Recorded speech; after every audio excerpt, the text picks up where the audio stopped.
ciidanka booliiska jamhuuriyadda Soomaaliland waxay xalay oo ay taariikhdu ahayd 9kii bishii sanaad 2019 tobankii habeenimo xidhaan xildhibaan Maxamed Axmed Dakool kaasoo ku kacay falid ku ah qarannimada jamhuuriyadda Soomaaliland kana hor yimid tiritaanka qaranka jamhuuriyadda Soomaaliland waxaanu qabashadiisa loo cuskaday qodobada dastuuriga ee kala ah 49 isagoo ku kacay falal kala qaybin bulshada reer Soomaaliland iyo kicinba ah isagoo ka horiyay mabaadi'dii qaran ee ummadda reer Soomaaliland iyagoo isku dhan ay wadajir ku go'aansadeen shirweynihii goonistaagga qaranka ee jamhuuriyadda Soomaaliland magaalada Burco oo isagana ka horiyay kuna sheegay maalin madow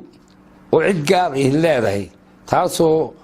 kor imanaysa qodobka koobaad ee dastuurka jamhuuriyadda Soomaaliland ku jira falgaranso isagoo lagu hayo hadaladiisii oo dhammaan ku faafiyay baraha bulshada iyo meediyaha anagoo fulinayna amarkii taliya ciidanka booliiska nabadgelyadu waxay dardargelinayaan xilkii iyo waajibaadkii loo igmaday waxay si adag u qaban doonaan haddii la yidhaahdo baabuurta kalka saydka sida bilaalisanka baabuurtan xawaaraha aadka ku socota sida kuwa qaadko kale iyo kuwa kalaba bilaalisanka ninka aan wadan buugga ama bilaalisan yahay iyagana waa la qabanaya sababtoo ah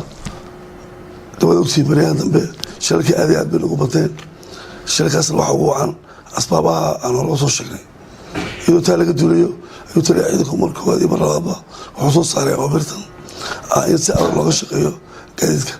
insha allah bismillahi kariim baryahanna waan waday waana wax sii socon doonaa ilaa gobolada haddii la ka dhigo gaari doonaa qof kasta Soomaaliland waxaa laga rabaa inaad buuggiis leeto liiskaagiis leeto oo sharciga wuxuu ku ogol yahay dee aad samayso haddii kale waa lagu qabanaya waxaa lagu horgeyn doonaa maxkamadda awoodda